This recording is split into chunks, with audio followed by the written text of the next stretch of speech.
अब बच्चे अपने हम polymeric structure that is DNA इसके बारे में डिस्कस करेंगे।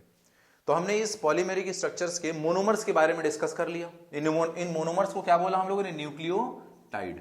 अब यहां पर हमें डिस्कस करना है कि किस तरीके से ये जो न्यूक्लियोटाइड हैं ये अरेंज होकर ये हमें पॉलीमेरिक स्ट्रक्चर देंगे जिसे हम डीएनए बोलते हैं। तो अगर ह्यूमन डीएनए की अगर हम बात करें तो ह्यूमन डीएनए का जो स्ट्रक्चर है वो हमारे वाटसन एंड क्रिक साहब ने प्रपोज किया था। और ये स्ट्रक्चर किस तरह का हमारा डीएनए होता है ह्यूमन डीएनए बच्चे? ये कुछ इस तरह का डबल हेलिकल स्ट्रक्चर हमें देखने को मिलेगा।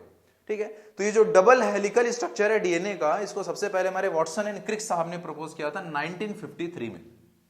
और इन्होंने ये जो डबल हेलिकल स्ट्रक्चर जो डीएनए का है ये किसके बेसिस पर दिया था? तो it was on the basis of X ray diffraction experiment by Wilkin and Franklin. तो विल्किंस और फ्रैंकलिन साहब ने जो एक्स-रे डिफ्रैक्शन एक्सपेरिमेंट किया था उसी के बेसिस पर हमारे वाटसन एंड क्रिक साहब ने ये डबल हेलिकल स्ट्रक्चर डीएनए का प्रपोज किया। तो अब हमें बच्चे ये जो डबल हेलिकल स्ट्रक्चर हमारा डीएनए का दिख रहा है, इस डबल हेलिकल स्ट्रक्चर के बारे में डिटेल में स्टडी करना है।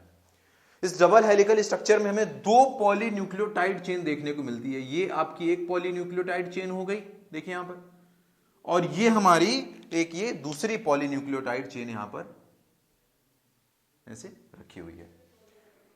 और इन दोनों पॉलीन्यूक्लियोटाइड चेन की अगर हम बात करें तो एक में आपने लिखा यहां पर देखिए 5 to 3 लिखते हो, तो इसकी जस्ट जो दूसरी पॉलीन्यूक्लियोटाइड चेन है उसमें आप 3 to 5 लिखते हो। ठीक, अब इस 3 to 5 का मतलब क्या है और क्यों हमने एक पर 5 to 3 लिखा तो दूसरे पर 3 to 5 हमें लिखना पड़ा, हमें इनके बारे में डिस्कस करना है। ठीक है, और इसके साथ साथ ये जो आपने मोनोमर लिखे हैं, देखिए यहां पर आपने ए लिखा है, जी लिखा है, टी लिखा है, सी लिखा है, ए लिखा है। तो अब इन मोनोमर्स के बारे में कुछ समझ में आ गया कि आपका क्या, ये तो नाइट्रोजन बेस है, यहां पर ये नाइट्रोजन बेस है। अब ये नाइट्रोजन बेस आपस में कैसे जुड़े हुए हैं एक दूसरे से, इसके बारे में हमें डिस्कस करना है। ये किस तरीके से लाइन से आपके नाइट्रोजन बेसिस जो हैं ये अरेंज है, इनके बारे में हमें डिस्कस करना है। तो हमारे ह्यूमन डीएनए का जो डबल हेलिकल स्ट्रक्चर आपको दिख रहा है बच्चे, अब इसके बारे में हम डिस्कस करते हैं कि क्यों हम एक स्टैंड पर, यहाँ पर आपने लिखा है यहाँ पर दो पॉलीन्यूक्लियोटाइड चेन होती है, देखिए यहाँ पर ये एक पॉलीन्यूक्लियोटाइड चेन हो गई, ठीक है, और ये आपकी दूसरी पॉलीन्यूक्लियोटाइड चेन हो गई। और ये दोनों ही पॉलीन्यूक्लियोटाइड जो चेन है कैसे बनी है? तो इन न्यूक्लियोटाइड के बार बार रिपीटेशन से, देखो एक पॉलीन्यूक्लियोटाइड चेन में ये देखो एक न्यूक्लियोटाइड, दूसरा, तीसरा, चौथा, इस तरीके से लाइन से सारे न्यूक्लियोटाइड जुड़ते चले गए और ये एक पॉलीन्यूक्लियोटाइड चेन बन गई। इसी तरीके से दूसरी आपकी पॉलीन्यूक्लियोटाइड चेन यहाँ पर बनी हुई है। तो यहाँ पर हम डिस्कस करेंगे किस तरीके से ये जो एक न्यूक्लियोटाइड है इसी एक सिंगल पॉलीन्यूक्लियोटाइड चेन के अंदर एक न्यूक्लियोटाइड दूसरे न्यूक्लियोटाइड से कैसे जुड़ा है वो हम डिस्कस कर लेते हैं एक बार अब, ठीक है। और ये आपके जो यहाँ पर स्टैंड को जब आप देखोगे, यहाँ पर एक ये जो पॉलीन्यूक्लियोटाइड चेन आपने बनाई और ये जो दूसरी बनाई, इन दोनों पॉलीन्यूक्लियोटाइड चेन को आपने डायरेक्शन भी दिया है। एक पर आपने लिखा है 5 to 3, तो दूसरे पर आपने लिखा है 3 to 5। अब ऐसा आपने क्यों लिखा है? क्यों यहाँ पर अगर आप 5 to 3 लिख रहे हो तो क्यों आपको दूसरी वाले में 3 to 5 ही लिखना पड़ रहा है? इसके बारे में हम डिस्कस करेंगे। क्यों नहीं हमने यहाँ पर बताओ क्यों नहीं 5 to 3 लिख दिया, ऐसा पॉसिबल क्यों नहीं है? इन सारी चीज़ों के बारे में आपसे डिस्कस करूँगा, ठीक है। तो इसके लिए हमें कहीं ना कहीं समझ में आ गया कि अब पहले हमें एक सिंगल पॉलीन्यूक्लियोटाइड चेन की स्ट्रक्चर के बारे में डिस्कस करना पड़ेगा कि ये जो एक सिंगल पॉलीन्यूक्लियोटाइड चेन है वो कैसे बनी है। एक चेन बना लेंगे, इसी तरीके से दूसरी चेन बनी होगी, और फिर ये दोनों चेन आपस में जुड़ी कैसे है उसके बारे में हम डिस्कस करते हैं। तो ये हमारी एक पॉलीन्यूक्लियोटाइड चेन हो गई, देखिए, और ये हमारा डीएनए का जो दूसरा पॉलीन्यूक्लियोटाइड चेन है ये हो गया, ठीक है। और ये दोनों जो पॉलीन्यूक्लियोटाइड चेन बनी है इनके अंदर क्या, इनके मोनोमर है। एक सिंगल अगर पॉलीन्यूक्लियोटाइड चेन की अगर हम बात करें तो ये क्या हो गया बताओ, ये इसका एक मोनोमर हो गया, ठीक है, जिसको हम क्या बोलते हैं, न्यूक्लियोटाइड बोलते हैं। एक न्यूक्लियोटाइड में क्या क्या होता है बताइए, तो ये आपका एक नाइट्रोजन बेस हो गया, एडेनिन, ठीक है, ये पेंटोज शुगर हो गया, और इसके साथ ये फॉस्फोरिक एसिड हो गया। तो ये हमारा एक न्यूक्लियोटाइड हो गया, एक मोनोमर हो गया, ये दूसरा मोनोमर हो गया, ये तीसरा मोनोमर हो गया। अब ये आपस में कैसे जुड़े हैं तो वो देखिए आप। तो ये जो पहला मोनोमर है, देखो इसकी फॉस्फोरिक एसिड है, इस फॉस्फोरिक एसिड में क्या होता है बताओ, अभी इसके पास कुछ इस तरह का स्ट्रक्चर हमने देखा था फॉस्फोरिक एसिड का। एक मान लो जो इसका जो एक OH है ये तो एंगेज हो गया इसके साथ आपके पेंटोज शुगर के साथ ईस्टर बॉन्ड बनाने में, ठीक है। अभी इसका ये इतना स्ट्रक्चर जो है वो फ्री था, ठीक है। तो अब क्या होगा, इस फॉस्फोरिक एसिड का जो एक और OH है, ये OH क्या करेगा, ये जस्ट इसके एडजेसेंट जो ऊपर इसके आने वाला है, इसके बाद आने वाली जो न्यूक्लियोटाइड है उस न्यूक्लियोटाइड के साथ दोबारा एक ईस्टर बॉन्ड बना लिया इसने, देखो ये, ठीक है। यहाँ पर फिर एक ईस्टर बॉन्ड का फॉर्मेशन होगा, और ईस्टर बॉन्ड के फॉर्मेशन के साथ साथ क्या होगा, ये एक जो न्यूक्लियोटाइड है वो इस दूसरे न्यूक्लियोटाइड से यहाँ से जुड़ जाएगा। यानी एक न्यूक्लियोटाइड दूसरे न्यूक्लियोटाइड से भी कैसे जुड़ा है, यहाँ पर ईस्टर बॉन्ड बनाकर, ठीक है। और दो न्यूक्लियोटाइड के बीच में अगर आपसे बोला जाए कि दो न्यूक्लियोटाइड के बीच में कौन सा बॉन्ड होगा, दो न्यूक्लियोटाइड कैसे, एडजेसेंट न्यूक्लियोटाइड जो हैं एक ही पॉली न्यूक्लियोटाइड चेन में जो एडजेसेंट जो आपके न्यूक्लियोटाइड हैं इनके बीच में अगर पूछा जाए कौन सा बॉन्ड मिलेगा आपको, तो कह देना देखो एक ईस्टर बॉन्ड यहाँ मिल रहा है आपको और दूसरा ईस्टर बॉन्ड आपको यहाँ दिख रहा है, ठीक है। तो कितने ईस्टर बॉन्ड हुए, दो ईस्टर बॉन्ड हुए, तो बोल देना phosphodiester linkage, phosphodiester, दो यहाँ पर ईस्टर बॉन्ड बने हैं, ठीक है। तो दो न्यूक्लियोटाइड आपस में कैसे जुड़े हैं, एडजेसेंट, एक ही पॉलीन्यूक्लियोटाइड चेन के दो एडजेसेंट न्यूक्लियोटाइड कैसे जुड़ी हैं, तो कह देंगे फॉस्फो डाई ईस्टर लिंकेज से, ठीक है। एक न्यूक्लियोटाइड के अंदर अगर बोला जाए एक न्यूक्लियोटाइड के अंदर फॉस्फेट कैसे जुड़ा रहता है, तो बोल देना ईस्टर लिंकेज, क्योंकि एक में तो केवल से ईस्टर है और आपके दो न्यूक्लियोटाइड के बीच में फॉस्फोडाइस्टर लिंकेज। ये सारे क्वेश्चन आपके तैयार हो रहे हैं धीरे धीरे, ठीक है। तो अब क्या होगा बताओ, ये स्टैंड इसी तरीके से एक और इसके बाद एक और न्यूक्लियोटाइड आएगा, वो भी देखो कैसे, यहाँ पर ये ईस्टर बॉन्ड बना लिया, ईस्टर बॉन्ड यहाँ बना हुआ है, और फिर ये फॉस्फोडाइस्टर लिंकेज से दूसरा न्यूक्लियोटाइड यहाँ पर जुड़ जाएगा। तो इसी तरीके से जुड़ते हुए चले जाएंगे, ठीक है। अब देखिए जो दूसरी चीज हमें यहाँ पर गौर करनी है, ये जो सबसे पहला जो न्यूक्लियोटाइड है आपका, ठीक है, सबसे पहला न्यूक्लियोटाइड है, मतलब इसके नीचे इसके पहले कोई न्यूक्लियोटाइड नहीं आया, इसके पहले कोई न्यूक्लियोटाइड नहीं है, जो इसके पहले कोई न्यूक्लियोटाइड नहीं है। और ये जो आप फॉस्फोडाइस्टर बॉन्ड बना रहे हो किसके किसके बीच में बना रहे हैं बताइए, तो ये जो फॉस्फेट है और इस फॉस्फेट का किसके साथ, जो थर्ड कार्बन का OH है, देख रहे हैं यहाँ पर थर्ड कार्बन है, जो पेंटोस शुगर का जो थर्ड कार्बन, ये फर्स्ट था, ये सेकंड कार्बन, ये थर्ड कार्बन के OH के साथ ही आप इसको यहाँ पर ईस्टर बॉन्ड का फॉर्मेशन करा रहे हैं यहाँ पर, ठीक है। तो इस तरीके से ये जो हमारा सबसे पहला जो न्यूक्लियोटाइड है, इसका ये जो पेंटोस शुगर है, इसके नीचे इसके पहले कोई दूसरा न्यूक्लियोटाइड नहीं आया, मतलब इस पेंटोस शुगर का जो थर्ड कार्बन का OH है, ये तो क्या होगा यहाँ पर फ्री रहेगा, ये थर्ड कार्बन जो है इसका जो OH है यहाँ पर फ्री है, क्यों, क्योंकि इसके नीचे कोई नहीं है, इसके पहले कोई नहीं है, इसके पहले कोई आता तो फिर इसके साथ वो बॉन्ड बना लेता, जैसे इसके थर्ड OH के साथ बॉन्ड बनाया गया है। आ रही बात समझ में। तो जो सबसे पहला यहाँ पर जो न्यूक्लियोटाइड होगा इस तरीके से, उसका थर्ड कार्बन का OH ग्रुप जो है वो फ्री है, ठीक है। इसी तरीके से भाई इसको आप जोड़ते चले जाओगे। अभी देखो ये सबसे, मान लो ये सबसे लास्ट वाला आपका न्यूक्लियोटाइड है, सबसे लास्ट न्यूक्लियोटाइड है, सबसे जो लास्ट न्यूक्लियोटाइड होगा उसमें क्या होगा बताओ, सबसे लास्ट के पहले तो कोई न्यूक्लियोटाइड आया होगा, और जो पहले न्यूक्लियोटाइड आया होगा वो इस न्यूक्लियोटाइड के साथ कैसे जुड़ा होगा, फॉस्फोडाइस्टर बॉन्ड बनाकर, ठीक है। डाइस्टर लिंकेज होती है तो एक ईस्टर बॉन्ड बनाना पड़ेगा। वो ईस्टर बॉन्ड कैसे बनाया जाएगा, ये देखिए ईस्टर बॉन्ड कैसे बनाते हैं हम, दो न्यूक्लियोटाइड के बीच में जो ईस्टर बॉन्ड होता है कैसे बन रहा है, तो एक न्यूक्लियोटाइड का जो थर्ड कार्बन है, थर्ड कार्बन का जो OH है, वो पहले वाले न्यूक्लियोटाइड जो है, पहले वाले न्यूक्लियोटाइड के फिफ्थ कार्बन से जुड़ा हुआ जो फॉस्फेट है, फिफ्थ कार्बन है इससे जुड़ा हुआ जो फॉस्फेट है, उसके साथ ईस्टर बॉन्ड बन के जुड़े हैं यहाँ पर। और ईस्टर बॉन्ड बनने की वजह से क्या हुआ, ये पहले वाले कार्बन का जो फॉस्फेट है वो भी एंगेज हो गया, और जो लास्ट जो न्यूक्लियोटाइड होगा उसका जो आपका OH है वो भी एंगेज हो गया इस बॉन्ड के फॉर्मेशन में। तो इस लास्ट न्यूक्लियोटाइड का फ्री क्या है फिर, तो इसका फ्री होगा इसका जो फिफ्थ कार्बन से जुड़ा हुआ जो फॉस्फेट ग्रुप है, ये फॉस्फेट ग्रुप फ्री होगा, क्यों, क्योंकि ये लास्ट है। जब ये लास्ट है तो इसके ऊपर इसके बाद कोई दूसरा न्यूक्लियोटाइड नहीं आएगा, जब दूसरा न्यूक्लियोटाइड नहीं आएगा तो इसके फॉस्फेट ग्रुप को अब आने वाले के साथ बॉन्ड नहीं बनाना है। तो इस तरीके से जो सबसे लास्ट आपका यहाँ पर न्यूक्लियोटाइड होगा बच्चे, उसका फिफ्थ कार्बन से जुड़ा हुआ जो फॉस्फेट ग्रुप है वो फ्री रहेगा, वो किसी से बॉन्डेड नहीं है। और जो सबसे पहला हमारा न्यूक्लियोटाइड होगा उसका क्या फ्री होगा, उसका थर्ड कार्बन का जो OH है वो फ्री रहेगा, क्योंकि उसके पहले कोई नहीं आया।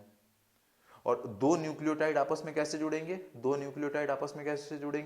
तो पहले न्यूक्लियोटाइड का फिफ्थ पोजीशन का जो फिफ्थ कार्बन से जुड़ा जो फॉस्फेट है वो क्या करेगा, आने वाले न्यूक्लियोटाइड के थर्ड कार्बन जुड़ा जो OH है उसके साथ ईस्टर बॉन्ड बनाकर उसे बाइंड हो जाता है।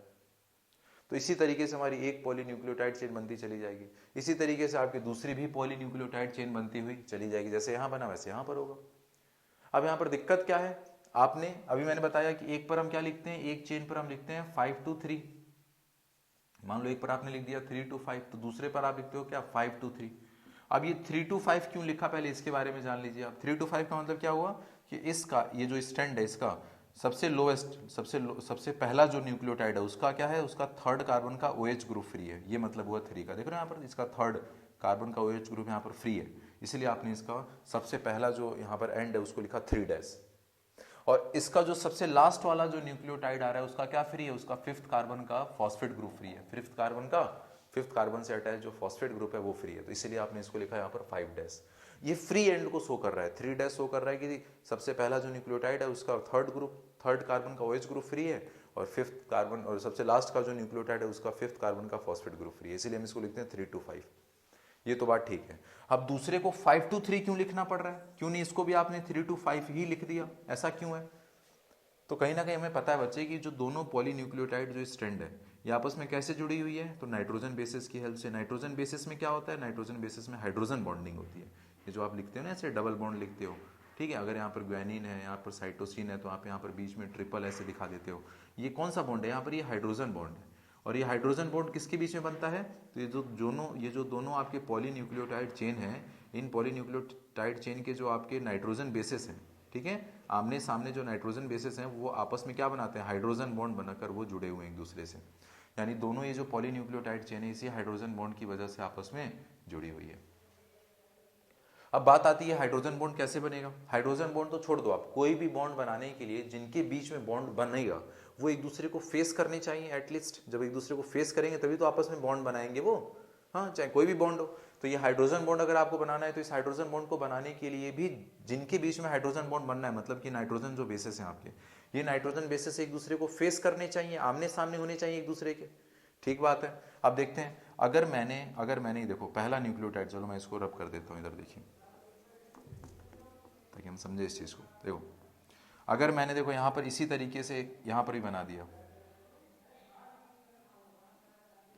ठीक है, ये फर्स्ट कार्बन पे ही नाइट्रोजन बेस अटैच होता है, पता हमें, और इसका 3rd कार्बन, ये इसका 5th कार्बन, और ये 5th कार्बन हो गया। 5th कार्बन से आपका फॉस्फेट ग्रुप अटैच होता है, वो हमें पता है, ठीक है। तो ये देखिए मैंने इस तरीके से उसको अटैच करा दिया, मान लीजिए इसके पहले कोई नहीं तब भी छोड़ो, ठीक, तो ऐसा हमने कर लिया।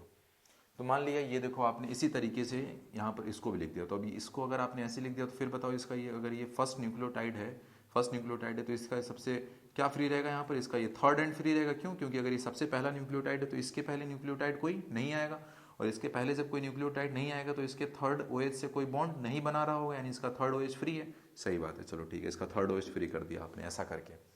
लेकिन आप बताइए, अभी मैंने बताया कि दोनों पॉलीन्यूक्लियोटाइड चेन आपस में कैसे जुड़ी हैं, तो हाइड्रोजन बॉन्ड की वजह से। और हाइड्रोजन बॉन्ड किसके बीच में बनता है, नाइट्रोजन बेसिस के बीच में बनता है। और अगर आपने दोनों को इसी तरीके से अलाइन कर दिया न्यूक्लियोटाइड को, तो क्या ये कभी नाइट्रोजन बेसिस एक दूसरे को फेस कर पाएंगे क्या? देखो एक का मुंह इधर है, दूसरे का मुंह इधर है, देख रहे हैं, ये एक दूसरे को फेस नहीं कर रहे। और जब एक दूसरे को फेस नहीं कर रहे दोनों नाइट्रोजन बेसिस, तो क्या आपस में बॉन्ड बना सकते हैं? सर कम एटलीस्ट फेस करेंगे तभी तो बॉन्ड बनाएंगे वो। अब इनको एक दूसरे को ये फेस करें उसके लिए हमें क्या करना पड़ेगा, तो एक दूसरे को फेस करें इसके लिए हमने क्या किया है, देखिए, ठीक है, अगर एक दूसरे को आप फेस कराना चाहते हो इन दोनों नाइट्रोजन बेसिस को, तो उसके लिए कुछ नहीं करना आपको। देखो सिंपल सा काम है, अगर केवल मैं इस स्ट्रक्चर को उल्टा कर दूं, ये देखिए,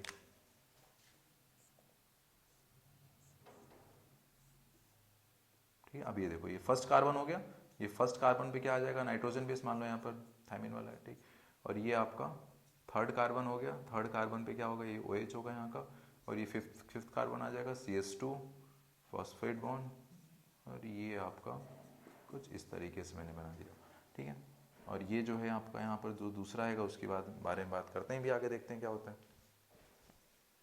ठीक है। इस तरीके से अगर आपने इस न्यूक्लियोटाइड को अरेंज कर दिया, यहाँ पर रख दिया, तो अब क्या होगा बताइए, अब ये दोनों एक दूसरे के आमने सामने हो गए, और ये आराम से एडेनिन जो है वो थायमिन के साथ हाइड्रोजन बॉन्ड बना लेगा, ठीक है। और यहाँ पर जो इसी को बोलते हैं बच्चे कॉम्प्लीमेंट्री बेस पेयरिंग। कॉम्प्लीमेंट्री कौन है एक दूसरे के, ये एडेनिन थायमिन के कॉम्प्लीमेंट्री होता है, ग्वानिन साइटोसिन के कॉम्प्लीमेंट्री होता है, लेकिन ग्वानिन साइटोसिन के साथ जुड़ता है 3 हाइड्रोजन बॉन्ड बनाकर। देखो यहाँ पर 3 हाइड्रोजन बॉन्ड बनते हैं यहाँ पर इन दोनों के बीच में, वही थायमिन और एडेनिन के बीच में हमेशा 2 हाइड्रोजन बॉन्ड आपको देखने को मिलेंगे। तो इनको हम बोलते हैं आपस में कि कॉम्प्लीमेंट्री बेस पेयर हैं एक दूसरे के, ठीक है। कौन, एडेनिन थायमिन के, ग्वानिन साइटोसिन के। लेकिन अगर आपने ऐसा कर दिया, ठीक है, अगर इसको आपने जस्ट उल्टा कर दिया, उल्टा करके रख दिया इसको यहाँ पर न्यूक्लियोटाइड को इसके रेस्पेक्ट में, तो क्या होगा बताओ। अब देखिए, अब ये नाइट्रोजन बेस तो एक दूसरे के आमने सामने आ गए, सही है, हाइड्रोजन बॉन्डिंग हो जाएगी यहाँ पर, कॉम्प्लीमेंट्री बेस पेयरिंग होगी यहाँ पर, चलिए। लेकिन आपका अब थोड़ा सा कंडीशन यहाँ पर चेंज हो गई है। क्या कंडीशन चेंज हो गई है, अब ये जो न्यूक्लियोटाइड, अगर ये पहला न्यूक्लियोटाइड है तो इसके पहले कोई आया न्यूक्लियोटाइड नहीं आया है, तो इसका आप क्या फ्री रहेगा, देखो इसका कहीं ना कहीं आप देख रहे हो ये फिफ्थ कार्बन का जो फिफ्थ कार्बन जुड़ा जो फॉस्फेट ग्रुप है वो फ्री होगा यहाँ पर, ठीक है। तो जब इसका फिफ्थ कार्बन का फॉस्फेट ग्रुप फ्री होगा तो इसको आपको लिखना पड़ेगा कि ये 5 इस एंड को क्या लिखोगे आप 5 एंड लिखोगे, ठीक है। क्योंकि मैंने बताया अभी जो फ्री रहता है उसी के हिसाब से लिखते हैं। यहाँ पर थर्ड कार्बन का OH फ्री था तो इस एंड को लिख दिया आपने 3 ठीक है। अब देखिए, अब ये जो न्यूक्लियोटाइड है इस न्यूक्लियोटाइड के बाद एक और न्यूक्लियोटाइड आएगा, तो ये जो न्यूक्लियोटाइड है ये इस पहले न्यूक्लियोटाइड से कैसे जुड़ा है, वही आपने पढ़ा हुआ है फॉस्फोडाइस्टर बॉन्ड, ठीक है। ये देखो यहाँ पर बना दिया मैंने फॉस्फोडाइस्टर बॉन्ड, और इस फॉस्फोडाइस्टर बॉन्ड को बनाकर दो न्यूक्लियोटाइड को आपने एक ही पॉलीन्यूक्लियोटाइड चेन की आपस में जोड़ दिया, ठीक है। अब ये जब इससे जुड़ गया तो ये जो पहला जो न्यूक्लियोटाइड है इसका जो थर्ड कार्बन का OH है क्या वो फ्री रह गया क्या, बिल्कुल फ्री नहीं है। वो किसके साथ बॉन्ड बना गया, वो नेक्स्ट आने वाले न्यूक्लियोटाइड के फिफ्थ कार्बन के फॉस्फेट के साथ उसने बॉन्ड बना लिया। देख रहे हो आप कैसे, देखिए यहाँ पर, ठीक है। और इसी तरीके से जब ये होते चला जाएगा तो मान लो जो सबसे लास्ट जो न्यूक्लियोटाइड आएगा, सबसे लास्ट न्यूक्लियोटाइड के साथ क्या होगा, तो सबसे जो लास्ट न्यूक्लियोटाइड होगा बच्चे उसके बारे में अगर हम देखें तो ये देखिए मैंने बनाया हुआ है यहाँ पर, तो इस न्यूक्लियोटाइड में इसका जो फिफ्थ कार्बन का जो फॉस्फेट है वो तो किसके साथ बॉन्ड बना रहा होगा, इसके जस्ट पहले वाले न्यूक्लियोटाइड के थर्ड कार्बन के हाइड्रोक्सिल ग्रुप के साथ, ठीक है। कौन सा, ईस्टर बॉन्ड बनाकर जुड़ा होगा। और इसका जो फ्री है, इसका फ्री एंड कौन सा होगा, तो इसका जो फ्री एंड होगा वो होगा आपका फर्स्ट सेकंड थर्ड, ये थर्ड कार्बन का जो OH ग्रुप है ये फ्री होगा। क्यों, क्योंकि इसके बाद अब कोई न्यूक्लियोटाइड नहीं आने वाला है, ये सबसे लास्ट न्यूक्लियोटाइड है, ठीक है। और जब इसके बाद कोई न्यूक्लियोटाइड नहीं आएगा मतलब इसका जो OH ग्रुप है वो पूरी तरीके से फ्री है और किसी के साथ बॉन्डेड नहीं होगा। और इसीलिए आपको ये जो एंड है, ये जो लास्ट एंड होगा उसको लिखना पड़ेगा 3 क्यों, क्योंकि जो फ्री होता है उसी के हिसाब से लिखते हो। इसका क्या फ्री है, थर्ड कार्बन का OH ग्रुप फ्री है तो इसको आप लिखोगे 3 और यही इसका जो फर्स्ट न्यूक्लियोटाइड है यहाँ पर हम क्या लिखते हैं 5 क्यों, क्योंकि इसके फिफ्थ कार्बन का फॉस्फेट ग्रुप है वो फ्री है यहाँ पर। और इस पूरी पॉलीन्यूक्लियोटाइड चेन की, इस पूरे पॉलीन्यूक्लियोटाइड चेन के डायरेक्शन के बारे में जब बात करोगे तो क्या लिखोगे आप 5 to 3 और कहीं ना कहीं हमें समझ में आ गया कि अगर आपने इसको 3 to 5 लिखा एक को, तो बिना दूसरे को 5 to 3 लिखे हम क्या नहीं कर सकते, इन दोनों पॉलीन्यूक्लियोटाइड चेन के बीच में हाइड्रोजन बॉन्डिंग बना नहीं सकते, दोनों को आपस में जोड़ नहीं सकते, ठीक है। ठीक है, इसीलिए हमारा जो डबल हेलिकली कॉइल्ड जो DNA का स्ट्रक्चर है इसमें जो एक पॉलीन्यूक्लियोटाइड चेन होती है उसको हम 5 to 3 लिखते हैं, तो दूसरी जो पॉलीन्यूक्लियोटाइड चेन है उसको हम 3 to 5 लिखते हैं। और बोलते हैं कि दोनों जो स्ट्रैंड होती हैं एक दूसरे के एंटी पैरेलल होती हैं। देखा अभी आपने, बिल्कुल एंटी पैरेलल है ना, बिल्कुल एंटी पैरेलल है दोनों। तो दोनों स्ट्रैंड जो पॉलीन्यूक्लियोटाइड चेन होती हैं एक दूसरे के एंटी पैरेलल होती हैं, 5 to 3 है तो दूसरा 3 to 5 है।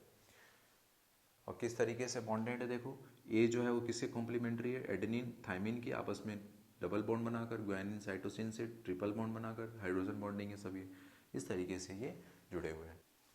और दूसरी चीज़ हमसे पूछी जाती है कि जो आपने डायरेक्शन दिया है दोनों पॉलीन्यूक्लियोटाइड जो चेन है, एक को आपने बोला 5 to 3, दूसरे को आपने बोला 3 to 5, ये डायरेक्शन आपने किस बेसिस पर दिया है, तो बोलते हैं अभी आपने देखा ये जो डायरेक्शन है कहीं ना कहीं आपने पेंटोज शुगर के बेसिस पर दिया है कि उस पेंटोज शुगर का फर्स्ट न्यूक्लियोटाइड जो उस फर्स्ट न्यूक्लियोटाइड के फिफ्थ कार्बन का फॉस्फेट ग्रुप फ्री है तो उसको आपने बोल दिया 5 है, उस जो लास्ट न्यूक्लियोटाइड है उसका थर्ड कार्बन का OH ग्रुप फ्री है तो आपने उसको बोल दिया 3 तो ये जो डायरेक्शन दिया आपने इस जो पॉलीन्यूक्लियोटाइड चेन है उसका डायरेक्शन आपने कहीं ना कहीं पेंटोज शुगर के बेसिस पर दिया है।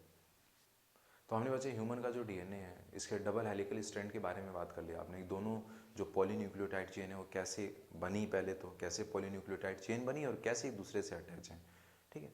अब देखते हैं बच्चे क्वाइलिंग कैसे है इनकी, किस तरीके से क्वाइल्ड हैं, कहीं ना कहीं क्वाइलिंग हमको दिख रही है, हेलिकली क्वाइल्ड है, तो किस तरह की क्वाइलिंग है, इन सब चीज़ों के बारे में डिस्कस करते हैं। अगर ह्यूमन DNA की बात करें बच्चे तो हमारा जो ह्यूमन DNA है इसके अंदर जो दोनों पॉलीन्यूक्लियोटाइड चेन होती है, देखो यहाँ पर ये एक पॉलीन्यूक्लियोटाइड चेन हो गई और ये आपकी यहाँ पर ये ब्लैक वाली दूसरी पॉलीन्यूक्लियोटाइड चेन हो गई। इसको अलग अलग कलर से इसलिए शो किया गया ताकि आप डिफ्रेंशिएट कर पाओ, ठीक है। तो ये दो पॉलीन्यूक्लियोटाइड चेन आपको यहाँ पर दिख रही है और ये दोनों पॉलीन्यूक्लियोटाइड चेन कैसे एक दूसरे से हेलिकली बाइंडेड है, ठीक। और हमारा जो ह्यूमन DNA होता है इसमें जो ये हेलिकली बाउंडिंग जो हो रही है ये राइट हैंडेड हेलिक्स होता है, ठीक है। राइट हैंडेड हेलिक्स का मतलब ये हुआ कि जब इसको आप क्लॉकवाइज घुमाएंगे, देखिए इसको मैं क्लॉकवाइज घुमा रहा हूं, इसको जब हम क्लॉकवाइज घुमाएंगे तो ये जो नंबर ऑफ टर्न्स हैं इसके अंदर जो नंबर ऑफ टर्न्स हैं वो कम होते चले जाएंगे, ठीक है। इसको जब क्लॉकवाइज घुमाएंगे तो ये नंबर ऑफ टर्न्स देख रहे हैं इसमें टर्न्स कम हो गए यहाँ पर, ठीक है। और वहीं जब इनको हम एंटी क्लॉकवाइज घुमाएंगे तो एंटी क्लॉकवाइज घुमाने की वजह से क्या हो रहा है, देखो यहाँ पर नंबर ऑफ टर्न्स जो हैं ये बढ़ते हुए चले जा रहे हैं। देखो यहाँ पर नंबर ऑफ टर्न्स बढ़ गए। ये होता है राइट हैंडेड कॉइलिंग का मतलब। और हमारा डीएनए जो है इसके अंदर ये जो दोनों पॉलीन्यूक्लियोटाइड चेन होती हैं ये आपस में राइट हैंडेड कॉइल्ड होती हैं, ठीक है। इसीलिए अगर जब इसको आप क्लॉकवाइज घुमाओगे तो इसमें टर्न्स जो है वो क्या हो जाएंगे, कम होते चले जाएंगे, और एंटी क्लॉकवाइज जब घुमाएंगे तो टर्न्स इनके अंदर बढ़ते चले जाएंगे, ठीक है। और देखिए ये जो हमारा डीएनए है इसके अंदर जो दोनों पॉलीन्यूक्लियोटाइड चेन, एक ये चेन हो गई और दूसरी ये पॉलीन्यूक्लियोटाइड चेन हो गई, ठीक है। इन दोनों पॉलीन्यूक्लियोटाइड चेन में अगर हम किसी एक चेन को ले लें, देखो ये पहली चेन इसको ले लो आप, तो ये देखिए यहां पर ये इस तरीके से आया, यहां पर ये इसने एक टर्न लिया, ये देखिए यहां पर, ठीक है। ये जो एक टर्न हुआ ये जो एक टर्न है ये बहुत ही माइनर सा टर्न है, और जस्ट आगे जाकर ये किसने यहां पर मेजर टर्न लिया, देखो घूमकर आगे आ गई है, देख रहे हैं। तो यहां पर आपको दो तरीके के टर्न देख रहे हैं, देखो एक तो ये वाला पहला जो टर्न है ये बहुत माइनर सा टर्न है, और दूसरा जो टर्न है ये देखो यहां पर ये पूरा घूमकर ये पीछे से आगे आ गया, ठीक है। तो इन मेजर और माइनर टर्न की वजह से क्या बनता है, यहां पर ग्रूव बनता है। देखो एक यहां पर ये ग्रूव बन रहा है, यहां पर देखो यहां पर रिसेस बन रहा है, और एक यहां पर एक ग्रूव बन रहा है, देख रहे हैं ये ग्रूव बन रहा है ऐसे यहां पर। तो यहां पर जो दो ग्रूव बनते हैं दो तरह की टर्न की वजह से, इनमें ये जो माइनर टर्न है इस माइनर टर्न पे जो ग्रूव बनता है इसको हम बोलते हैं माइनर ग्रूव, और ये जो आपको मेजर टर्न पूरा जो आगे जो टर्न होकर आ गया इसकी वजह से यहां पर जो ग्रूव बनेगा उसको हम बोलेंगे मेजर ग्रूव। और एक बार ये जो हेलिक्स है देखो यहां पर, ये देखिए यहां से लेकर यहां तक आने में, देखिए यहां से लेकर यहां तक आने में एक पूरा टर्न कंप्लीट करने में ये दो बार देखिए फोल्डिंग दिख रही है आपको, देखो ये इसको आप बोलोगे कि एक पूरा टर्न हो गया, देख रहे हैं यहां पर ये देखिए यहां पर ये पीछे से आगे आया टर्न, और ये पीछे से आगे आने के बाद फिर ये यहां पर आया, फिर ये पीछे से आगे आ गया। तो यहां से लेकर यहां तक ये जो पूरा एक सेगमेंट है इसको हम बोलते हैं कि ये एक टर्न हो गया हमारे डीएनए का। और इस एक टर्न में आपको कहीं ना कहीं दिख रहा है एक बार ये थोड़ा सा माइनर सा भी टर्न देखने को मिलेगा, जिसकी वजह से ये जो फर्स्ट सेगमेंट बनेगा और ये दूसरा सेगमेंट यहां पर बनेगा, मतलब एक टर्न में हमें यहां पर दो सेगमेंट देखने को मिलेंगे। हम जब इसका 2D स्ट्रक्चर देखते हैं तो यहां पर दो सेगमेंट बनाते हैं, एक पहला सेगमेंट और ये दूसरा सेगमेंट। और इस एक पहले सेगमेंट में देखो यहां पर ये जो पहला सेगमेंट बनेगा इस माइनर टर्न से पहले वाला, देखिए जो माइनर टर्न है इसके माइनर टर्न से पहले वाला जो सेगमेंट बनेगा, और ये दूसरा सेगमेंट बना, इस पहले सेगमेंट में 5 नाइट्रोजन बेसेस देखने को मिलेंगे, और ये जो दूसरा सेगमेंट है इसमें आपको फिर 5 नाइट्रोजन बेसेस देखने को मिलेंगे। यानी एक जो पूरा टर्न है डीएनए का, ये देखो ये जो पूरा टर्न है जिसको हम बोलते हैं वन पिच, ठीक है, इस पूरी लेंथ को हम बोलते हैं एक पिच, वन पिच, ठीक है। और इस वन पिच में हमें दो सेगमेंट बनेंगे, एक पहला सेगमेंट और ये दूसरा सेगमेंट। पहले सेगमेंट में 5 नाइट्रोजन बेस पेयर और दूसरे सेगमेंट में 5 नाइट्रोजन बेस पेयर। तो एक पूरा जो ये टर्न है पूरा कंप्लीट टर्न जिसको आप एक पिच बोल रहे हो, इसमें आपको टोटल कितने नाइट्रोजन बेसेस दिखे, तो टोटल में यहां पर 10 नाइट्रोजन बेसेस, 5 यहां पर और 5 यहां पर, 10 नाइट्रोजन बेसेस देखने को मिलेंगे। ये देखिए आपका ये एक ये पॉलीन्यूक्लियोटाइड चेन हो गई डीएनए की, और ये हमारी ये दूसरी पॉलीन्यूक्लियोटाइड चेन हो गई, ठीक है। और जो दोनों पॉलीन्यूक्लियोटाइड चेन आपस में राइट हैंडेडली हेलिक्स है, ठीक है। कौन सा हेलिक्स है, कैसे कॉइल्ड है, राइट हैंडेड कॉइल्ड एक दूसरे से, ठीक है। और राइट हैंडेड कॉइल का मतलब क्या होता है हमने डिस्कस कर लिया सारी चीजें। और यहाँ पर देखिए ये एक जो टर्न है यहाँ से लेकर यहाँ तक, ठीक है, ये हमारा एक सिंगल टर्न हो गया डीएनए, इसको हम बोलते हैं वन पिच लेंथ, ठीक है।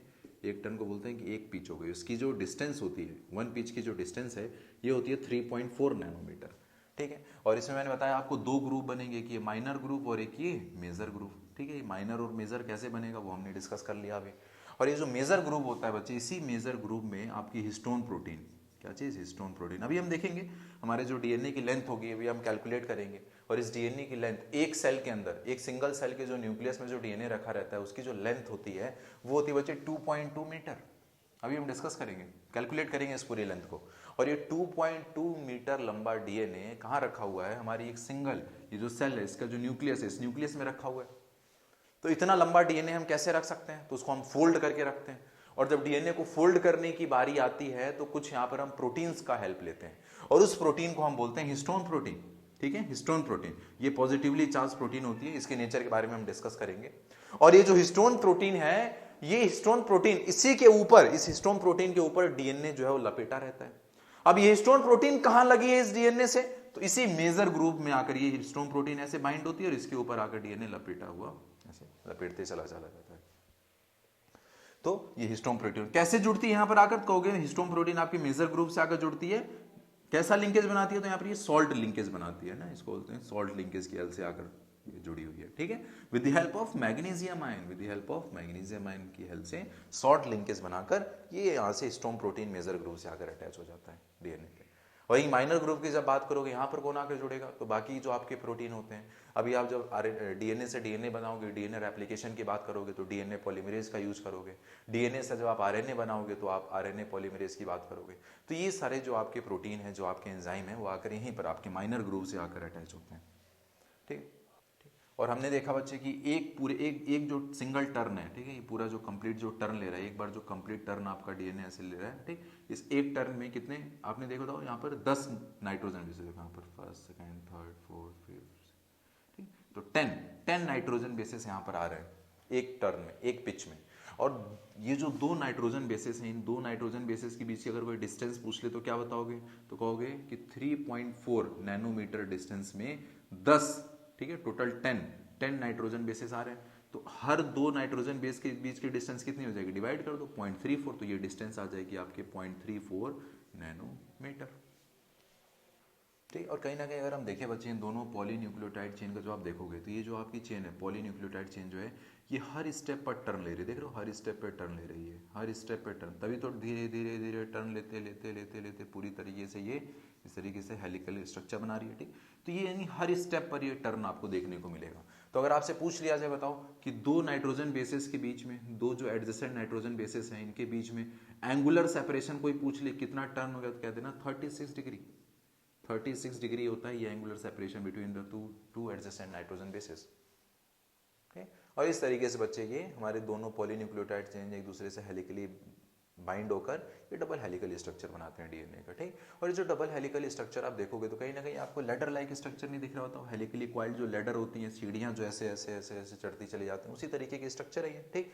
और इस लेडर लाइक स्ट्रक्चर में अगर आपसे पूछे बताओ, और उस लेडर लाइक स्ट्रक्चर का ईच स्टेप कौन बना रहा है, उस लेडर का एक एक स्टेप कौन बना रहे हैं, बताओ आपकी, ये नाइट्रोजन बेसिस, ठीक है, नाइट्रोजन बेसिस आपके स्टेप्स ऑफ द लेडर बना रहे हैं, ये लेडर लाइक स्ट्रक्चर अगर बोले अपने डीएनए को हम, ठीक। और अगर हमसे पूछ दिया जाए इस डबल हेलिकल स्ट्रक्चर की बैकबोन कौन बना रहा है, बैकबोन, तो कहेंगे सर इसका बैकबोन जो है, देखो यहाँ पर ये बैकबोन, यही तो बैकबोन बोलोगे इसको। और इस बैकबोन में क्या मिलेगा बताइए आपको, हम पता है ये पूरा का पूरा जो डीएनए बना है किससे बना है, न्यूक्लियोटाइड के रिपीटेशन से, न्यूक्लियोटाइड, ठीक है। और एक न्यूक्लियोटाइड में क्या क्या होता है, न्यूक्लियोटाइड के अंदर आपको फॉस्फोरिक एसिड, फॉस्फेट, प्लस आपको पेंटोज शुगर मिलेगा, प्लस नाइट्रोजन बेस मिलेगा। तो नाइट्रोजन बेस तो आपको यहाँ पर दिख रहा है, ठीक है, जो कि इनवर्डली अंदर की तरफ जो प्रोजेक्टेड है, इनवर्डली प्रोजेक्टेड है।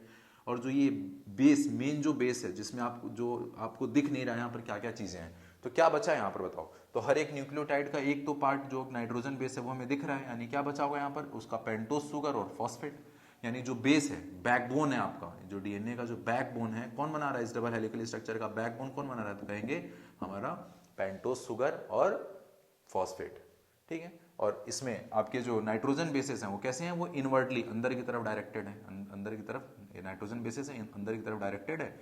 और ये बैकबोन कौन बना रहा है, तो कहेंगे phosphoric acid and pentose sugar. और ये डीएनए का जो डबल हेलिकल स्ट्रक्चर देखा हमने बच्चे, इसके लिए नोबेल प्राइज दिया गया, किसको नोबेल प्राइज दिया गया, 1962 में तीनों साइंटिस्ट को, वाटसन, क्रिक एंड विल्किन साहब को नोबेल प्राइज मिला डीएनए का डबल हेलिकल स्ट्रक्चर प्रपोज करने के लिए। तो लिख लेते हैं बच्चे क्या क्या सीखा हमने। तो हमारे वाटसन एंड क्रिक साहब ने जो डीएनए का मॉडल प्रपोज किया था वो किस तरह का डीएनए था, उन्होंने राइट हैंडेड क्वाइल्ड डीएनए पे काम किया था, ठीक है। डीएनए दोनों तरह के होते हैं, राइट हैंडेड क्वाइल्ड भी होते हैं, लेफ्ट हैंडेड क्वाइल्ड भी होते हैं। तो इन्होंने जिस डीएनए पे काम किया था वो कैसा था, वो राइट हैंडेड क्वाइल्ड डीएनए इन्होंने देखा। और उस राइट हैंडेड क्वाइल्ड डीएनए में भी अगर हम बात करें तो कई तरह के डीएनए होते हैं, ABCD कई तरह के डीएनए होते हैं। इन्होंने कौन सा डीएनए लिया था, इनका जो डीएनए था, जो ह्यूमन डीएनए अपनी अगर हम बात करें, that is B DNA. B DNA किस डीएनए को बोलते हैं, तो बी डीएनए किस बेसिस पर आप बोलते हो, ए डीएनए, बी डीएनए, सी डीएनए।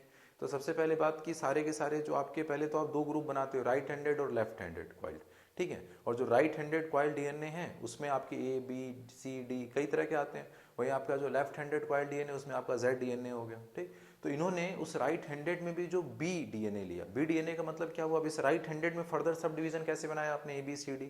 तो वो बेसिस बनाते हो आप, किसके बेस पे लेते हो बच्चे, ये जो आपके जो दोनों डबल हेलिकल जो पॉलीन्यूक्लियोटाइड स्ट्रैंड है, ठीक है, इन स्ट्रैंड में एक जो टर्न है उसकी लेंथ कितनी है, ठीक है, एक टर्म में कितने नाइट्रोजन बेस पेयर पाए जा रहे हैं, इन सब बेसिस पर आप अलग अलग तरह के फर्दर डीएनए बनाते हो। तो हम जो डीएनए पढ़ रहे हैं वो आपका बी डीएनए है, और इस बी डीएनए में एक हेलिक्स की लेंथ कितनी होती है, एक जो टर्न है जिसको आप पिच बोलते हो उसकी लेंथ कितनी है, वो आपकी 3.4 नैनोमीटर होती है। उसमें कितने नाइट्रोजन बेस पेयर्स होते हैं, तो 10 नाइट्रोजन बेस पेयर्स होते हैं। ये बी डीएनए का कैरेक्टरिस्टिक्स है, ठीक है। तो वाटसन एंड क्रिक जो है they propose the model for B DNA, ठीक है। और ये कैसा होता है, it is a right handed DNA, right handed coil DNA होता है। और राइट हैंडेड कॉइल डीएनए में अगर हम क्या करें बताओ, क्लॉकवाइज, और मैंने भी आपको रोटेट करके दिखाया था क्लॉकवाइज। जब हम क्लॉकवाइज रोटेट करते हैं राइट हैंडेड डीएनए को, तो क्या होगा, उसमें नंबर ऑफ टर्न्स जो है वो डिक्रीज होते चले जाएंगे, नंबर ऑफ टर्न्स कम होते चले गए थे। वही जब आप उसको क्या करोगे, एंटी क्लॉकवाइज जब आप उसको रोटेट कराओगे तो उसके अंदर नंबर ऑफ टर्न्स बढ़ते चले जाएंगे। और क्या देखा बताओ हम लोगों ने, ईच स्ट्रैंड जो है आपके डीएनए हेलिक्स के is formed by polynucleotide chain, ठीक है। 2 स्ट्रैंड थे और हर एक स्ट्रैंड एक पॉलीन्यूक्लियोटाइड चेन थी, सही बात है, पॉलीमेरिक चेन थी, उसमें न्यूक्लियोटाइड के सीक्वेंस कई सारे थे। And this chain has a defined direction, सही बात है, दोनों के एक को आपने लिखा था 3 to 5, तो दूसरे को आपने बोला था 5 to 3, तो दोनों जो पॉलीन्यूक्लियोटाइड चेन है उसका एक डिफाइंड डायरेक्शन है। और ये डिफाइंड डायरेक्शन किसके बेसिस पर होता है, and that is provided by the sugar component. और डिफाइंड डायरेक्शन कौन दे रहा है इसको, सुगर कंपोनेंट, देखा हमने। और 2 strand in a double helix are antiparallel, ठीक है सर, एक 3 to 5 तो दूसरा 5 to 3, एंटी पैरेलल है दोनों। And their sugar are directed in antiparallel manner, उनके सुगर भी देखो, एक को आप लोगों ने सीधा रखा है, एक को उल्टा रखा, देखा हम लोगों ने, एंटी पैरेलल मैनर में थे। क्यों किया ऐसा, ताकि वो आपस में हाइड्रोजन बॉन्डिंग कर सके, नाइट्रोजन बेसिस, ठीक है। और the direction of phosphodiester bond is opposite in the 2 strand, दोनों स्ट्रैंड में आपको एक में 5 to 3 बॉन्ड मिलेगा, एक में 3 to 5 मिलेगा, ठीक है, वो भी अपोजिट है। And the 2 adjacent nucleotide in one strand are associated with each other through phosphodiester bond। देखा था हम लोगों ने, एक सिंगल पॉलीन्यूक्लियोटाइड चेन में 2 न्यूक्लियोटाइड आपस में कैसे जुड़ी थी, तो फॉस्फोडाइस्टर बॉन्ड, मैंने आपको वहां पर डिस्कस किया बच्चे दिखा के, ठीक है। फॉस्फोडाइस्टर बॉन्ड से जुड़े रहती हैं 2 न्यूक्लियोटाइड, एक ही पॉलीन्यूक्लियोटाइड चेन के 2 एडजेसेंट न्यूक्लियोटाइड कैसे जुड़े हैं भाई, phosphodiester bond, and which is formed between phosphate group and third OH of one sugar and fifth OH of another sugar, ठीक है। और in any polynucleotide chain its fifth terminal has phosphate whereas third terminal क्या हो जाएगा उसका, OH होगा, 3 dash पे OH होता है, 5 डैश पे आपका phosphate होता है, देखा हमने, ठीक। और 2 strand of the double helix are complementary, ठीक है, दोनों स्ट्रैंड जो है आपके कॉम्प्लीमेंट्री होते हैं, ठीक है, मतलब एक तरफ अगर ए है तो दूसरी तरफ टी होगा, एक तरफ जी है तो दूसरी तरफ सी होगा, ठीक है, ऐसे करके, एक एडनिन है तो थायमिन के साथ, ग्वानिन है तो साइटोसिन के साथ, that is a of the one strand pairs with, ठीक है, adenine of one strand pairs with thymine of the another end guanine pair with cytosine through hydrogen bonding. और इन नाइट्रोजन बेसिस के बीच में क्या होती है, हाइड्रोजन बॉन्डिंग होती है। और हाइड्रोजन बॉन्डिंग क्या बताओ, between the complementary nitrogen bases of 2 strand and it plays a critical role in the stability of DNA। और जो हाइड्रोजन बॉन्डिंग हुई है दोनों आपके नाइट्रोजन बेसिस के बीच में अपोजिट स्ट्रैंड के, वो इसकी मेन स्टेबिलिटी प्रोवाइड कर रहा है, ठीक है, बहुत ही इंपॉर्टेंट रोल प्ले कर रहा है इनकी स्टेबिलिटी में। और क्या देखा हमने कि देयर आर 10 नाइट्रोजन बेसिस, ठीक है, 10 नाइट्रोजन बेस पेयर पर टर्न। एक जो पिच लेंथ ली थी आपने, एक कंप्लीट जो हेलिकल टर्न लिया था उसके अंदर 10 नाइट्रोजन बेस हमने डिस्कस किए थे, ठीक है। और पिच की बात करें तो पिच की लेंथ कितनी है, pitch of the DNA double helix is 3.4 nanometre, ठीक है, पिच क्या है उसकी 3.4 नैनोमीटर और 34 एंगस्ट्रॉम, ठीक है, एक पिच लेंथ आपने बता दिया। And so the separation between the 2 adjacent nitrogen bases क्या हो जाएंगे, 0.34 नैनोमीटर। क्यों, क्योंकि एक कंप्लीट हेलिक्स के अंदर आपने 10 नाइट्रोजन बेसेस दिखाया, 10 नाइट्रोजन बेस पेयर दिखाए, और एक की लेंथ कितनी दी आपने, 3.4 नैनोमीटर। तो 2 एडजेसेंट नाइट्रोजन बेस पेयर के बीच में डिस्टेंस कितनी होगी, तो इसको डिवाइड कर दो 10 से, तो 0.34, वो हमने देख लिया था, ठीक है। और वहीं अगर हमें एंगुलर सेपरेशन बताना हो बिटवीन 2 एडजेसेंट नाइट्रोजन बेसिस के बीच में, तो क्या बोलेंगे, 36 डिग्री, ठीक है। एंगुलर सेपरेशन जो है दो एडजेसेंट नाइट्रोजन बेस के बीच का क्या हो जाएगा, 36 डिग्री, वो मैंने डिस्कस किया आपको। And the backbone of each strand of DNA is formed by alternate sugar and phosphate। सही बात है, सुगर और फॉस्फेट क्या बनाते हैं, तुम्हारे बैकबोन बना रहे हैं, ठीक है, बैकबोन बना रहे हैं सुगर एंड फॉस्फेट। और ये नाइट्रोजन बेसिस हो तो अंदर की तरफ डायरेक्टेड होते हैं, नाइट्रोजन बेसिस क्या है, वो अंदर की तरफ डायरेक्टेड है, while the nitrogen bases are directed toward inner side। Nitrogen bases आपके अंदर की तरफ डायरेक्टेड होते हैं इसमें, ठीक है। And it is a coiled ladder like structure, DNA double helical जो स्ट्रक्चर है डीएनए का, क्या बोला उसको हम लोगों ने, ये आपका क्वाइल्ड लेटर लाइक स्ट्रक्चर है, बताया मैंने, से क्वाइल्ड सीढ़ियाँ, जैसे क्वाइल्ड सीढ़ियाँ होती हैं उनकी जैसा हो जाएगा। और इसमें नाइट्रोजन बेसिस क्या बना रहे हैं, they form the steps of the ladder, सही बात है, स्टेप्स ऑफ द लेटर कौन बना रहे हैं आपके, नाइट्रोजन बेस फिर जो अंदर की तरफ डायरेक्टेड है।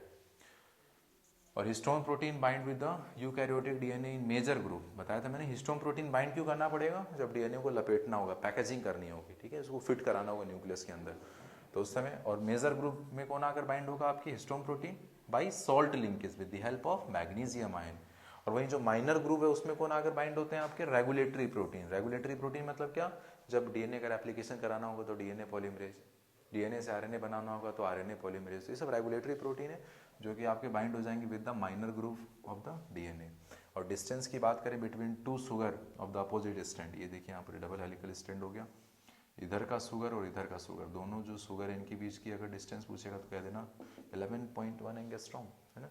दो अपोजिट स्ट्रैंड के बीच जो है, दो अपोजिट जो स्ट्रैंड है आपके डीएनए के, इनके जो शुगर है, पेंटोस शुगर है, इनके बीच की डिस्टेंस अगर पूछा जाएगा तो बोलेंगे 11.1 एंगस्ट्रॉम।